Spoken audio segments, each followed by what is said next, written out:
Then हमारे पास second market है जिसको हम लोग बोलते हैं इक्विटी डेरिवेटिव मार्केट। अब आप बोलेंगे कि सर एक बात बताएं, जब ऑलरेडी इक्विटी मार्केट थी तो फिर इक्विटी डेरिवेटिव मार्केट को बनाने की क्या जरूरत है? डेरिवेटिव मार्केट को कहीं बेसिकली यूज किया जाता है हेजिंग पर्पस से, राइट? यानी कि अगर मार्केट के अंदर, जैसे मान लेते हैं कि भाई आपने बोला कि सर मेरे घर में ना नेक्स्ट मंथ मेरे घर में शादी है, राइट?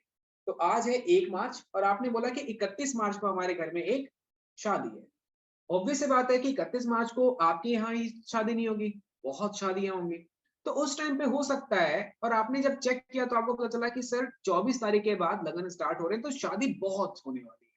तो आपने आज 1 मार्च था, आप आज मार्केट गए और आपने दुकान वाले से पूछा कि भाई साहब देखो हमारे घर में 31 मार्च की शादी है, तो एक बात बताओ आज आलू का क्या रेट चल रहा है? तो दुकान वाले ने बोला कि आज अगर आप आलू लोगे तो आज आलू 30 रुपए केजी आपको मिल जाएगा। तो मैंने बोला मेरे को आज तो नहीं चाहिए, मेरे को 1 महीने के बाद चाहिए, क्योंकि मेरे घर में शादी कब है? 1 महीने के बाद। तो मैं आपसे 1 महीने बाद के लिए आज कॉन्ट्रैक्ट करने के लिए आया कि मुझे पता है कि 1 महीने के बाद 24 तारीख के बाद शादी स्टार्ट हो जाएगी, तो एकदम सालों के प्राइस क्या हो जाएंगे? शूट अप हो जाएंगे, बढ़ जाएंगे। तो मैं चाहता हूँ, और मेरे को 1-2 केजी तो चाहिए नहीं भाई, मुझे तो 10,000 केजी आलू चाहिए, और 10,000 केजी मुझे आलू चाहिए, तो मैं आपसे आज ही कॉन्ट्रैक्ट करना चाहता हूँ। क्योंकि 10,000 केजी अगर मैं आलू आपसे लेता हूँ और 1 केजी आलू अगर 30 रुपए का पड़ता है, तो कितने का माल हो गया? 3 लाख रुपए का। 3 लाख रुपए का माल हो गया ना। अब 3 लाख रुपए का माल अगर मान लेते हैं कि अगर 1 रुपए ही बढ़ेगा, तो मेरे को सीधा लाख रुपए का, मतलब एक तरीके से देखा जाए तो 10,000 का मेरे को नुकसान हो रहा है 1 रुपए बढ़ने पे, क्योंकि 10,000 केजी आलू मैं आपसे ले रहा हूँ। तो मैंने दुकानदार से बोला कि भाई देखो आज रेट 30 रुपए का चल रहा है, मेरे को 1 महीने बाद आपके साथ कॉन्ट्रैक्ट करना है। क्यों करना है? क्योंकि मुझे लग रहा है कि 1 महीने के बाद भाव क्या हो जाएगा? बढ़ जाएगा। तो मैंने दुकान वाले से बोला कि आज 30 रुपए का दे रहे हो, तो 1 महीने के बाद कितने का दोगे? तो दुकान वाले ने बोला कि देखो जी, क्योंकि आपको आलू आज तो नहीं चाहिए, कब चाहिए? अब आपके लिए 1 महीने तक आलू को मेरे को कहीं पे स्टोर करके रखना पड़ेगा। जहां पे मैं स्टोर करूंगा उसका मैं रेंट देता हूँ, उसके में स्टोरेज का कॉस्ट आता है, कूलिंग का खर्चा आता है, वो आपको बियर करना पड़ेगा। कि कॉन्ट्रैक्ट करने के बाद आलू किसका? तो जो खर्चा आएगा वो भी कौन बियर करेगा? आप बियर करोगे। तो उसने बोला आज लोगे तो 30 रुपए का, चाहे 10,000 ले लो चाहे 50,000 ले लो, लेकिन आपको चाहिए कब? 1 महीने के बाद। तो 1 महीने के बाद दोगे ना, तो मैं आपसे पर केजी पे 1 रुपए एक्स्ट्रा, 31 रुपए केजी में आपको आलू की डिलीवरी दूंगा। बताओ चाहिए कि नहीं चाहिए? मैंने क्या किया कि मैंने फार्मर के साथ कॉन्ट्रैक्ट कर लिया। अब जो आज का भाव कितने का है, 1 महीने बाद का भाव कितने का है? 31 रुपए। तो आज का जो प्राइस है उसको क्या बोला जाता है? इक्विटी मार्केट का प्राइस। 1 महीने बाद का जो प्राइस, यानी कि वो उसको क्या बोला जाएगा? Future price. फ्यूचर प्राइस, तो उस फ्यूचर प्राइस को क्या बोला जाएगा? डेरिवेटिव मार्केट का प्राइस, राइट? अब हमने इसके साथ कॉन्ट्रैक्ट कर लिया 31 रुपए के।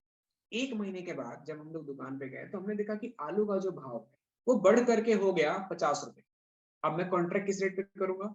31 रुपए। आलू का भाव क्या चल रहा है? 50। एक बात बताओ, रेट नीचे गिर गया तो?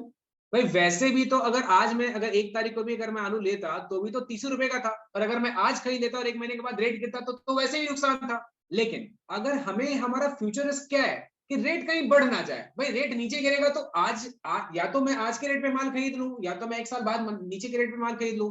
तो नीचे गिरेगा तो नुकसान थोड़ी, क्योंकि रेट तो चलो ठीक है, मैं, मेरा रिस्क क्या है कि बस रेट बढ़ ना जाए। हमें आज किस चीज का डर है? कि इन्फ्लेशन बढ़ ना जाए। हमें इस चीज का डर थोड़ी कि इन्फ्लेशन घट ना जाए। इन्फ्लेशन घटेगा तो हमारे लिए अच्छी बात है ना। तो मेरा रिस्क क्या है कि 1 महीने के बाद रेट कहीं बढ़ ना जाए। 1 महीने के बाद आलू का जो भाव है वो 50 रुपए केजी हो गया। तो मैं फार्मर के पास गया, मैंने बोला भाई साहब देखो मैंने आपके साथ 31 रुपए के भाव पे कॉन्ट्रैक्ट किया था, तो मैं उससे 31 रुपए के भाव पे आलू खरीदूंगा और उसको मंडी में कितने का बेच दूंगा? 50 रुपए का। तो डेरिवेटिव मार्केट को यूज किया जाता है हेज करने के लिए। यानी हमारा फ्यूचर रिस्क क्या है कि रेट कहीं बढ़ ना जाए, तो फ्यूचर में होने रिस्क को आज मिनिमाइज करने के लिए हमने क्या किया? कॉन्ट्रैक्ट किया। और उस कॉन्ट्रैक्ट को ही क्या बोला जाता है? Derivative market. लेकिन हम जो कॉन्ट्रैक्ट कर रहे हैं वो आलू के ऊपर कर रहे हैं, तो आलू की वैल्यू कहां से आई? इक्विटी मार्केट से। टाटा मोटर्स का भाव अभी चल रहा है 100 रुपए का। हमें पता है कि 1 महीने के बाद टाटा मोटर्स के भाव कहीं बढ़ ना जाए, तो हमने क्या किया? आज ही कॉन्ट्रैक्ट कर लिया। तो टाटा मोटर्स की वैल्यू कहां से आ रही है? इक्विटी से। तो टाटा मोटर्स इक्विटी में भी है, डेरिवेटिव में भी है, राइट? तो इसी डेरिवेटिव मार्केट को डिफरेंट लैंग्वेज के अंदर हम लोग एफ एंड ओ के नाम से जानते हैं, that is future and option market. तो हमारे पास डेरिवेटिव मार्केट को हम लोग दो टर्म्स में जानते हैं, future and option. So in future market we have different types of trading strategies. जैसे अभी दो ऑप्शन हमारे में हमने क्या देखा? कहीं प्राइस बढ़ ना जाए, अगर प्राइस बढ़ जाएगा तो कॉन्ट्रैक्ट कैसे करना है, प्राइस घट जाएगा तो कैसे कॉन्ट्रैक्ट करना है, प्राइस न्यूट्रल भी तो रह सकते हैं, तो कौन सी स्ट्रेटजी बनानी है। Similarly, in option market we have 20 to 25 types of trading strategies. तो मार्केट में कब कौन सी स्ट्रेटजी बनानी है ये आपको कौन बताता है? डेरिवेटिव मार्केट बताता है। तो डेरिवेटिव मार्केट हमें समझना सबसे जरूरी है। यानी कि अगर आपकी प्लानिंग ये है कि स्टॉक मार्केट में अगर आप एक फुल टाइम ट्रेडर बनना चाहते हैं, तो मार्केट में इंपॉर्टेंट ये नहीं है कि आप मार्केट से कितना पैसा बनाते हैं। अल्टीमेटली आप ट्रेडिंग कर रहे हैं तो आज नहीं तो कल आप पैसा बनाएंगे। बट पैसा बनाने के लिए सबसे इंपॉर्टेंट चीज क्या है कि अपने कैपिटल को प्रोटेक्ट करें। अगर आपके पास कैपिटल ही नहीं है तो आप ट्रेड क्या करो? तो डेरिवेटिव मार्केट आपको ये बताता है कि आप अपने रिस्क को मार्केट में किस तरीके से मिनिमाइज कर सकते हैं। यानी कि इस मिनिमाइज करने के पैटर्न को क्या बोला जाता है? Hedge, right?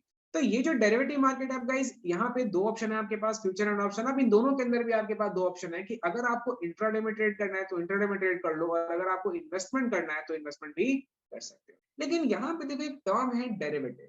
अब इस डेरिवेटिव को अगर हम लोग दो पार्ट में डिवाइड करें तो डेरिवेटिव एक टर्म से बना है, that is drive, right? Basically drive का मतलब होता है चेंज। यानी कि डेरिवेटिव मार्केट का मतलब होता है जब किसी एक चीज के बढ़ने या घटने की वजह से जब किसी दूसरे चीज के ऊपर उसका इंपैक्ट आए तो उसको डेरिवेटिव बोला जाता है। मुझे पता है कि इसके ऊपर कुछ होने वाला है तो हम इसके ऊपर क्या कर लेंगे? कॉन्ट्रैक्ट पहले ही बना लेंगे, राइट? जैसे लैंड एंड बिल्डिंग। अगर लैंड के प्राइस बढ़ेंगे तो ही तो बिल्डिंग महंगी होगी, या बिल्डिंग का प्राइस बढ़ने से लैंड बढ़ जाएगा? लैंड महंगा होगा तभी तो बिल्डिंग महंगी होगी।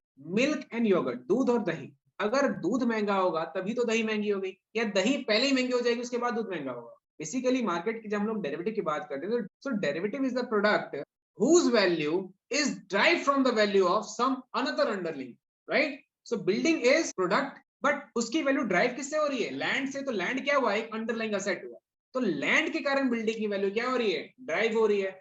तो जब तक आपको डेरिवेटिव मार्केट समझ में नहीं आएगा तब तक आपको ये भी समझ में नहीं आएगा कि कमोडिटी डेरिवेटिव क्या है और करेंसी डेरिवेटिव क्या है।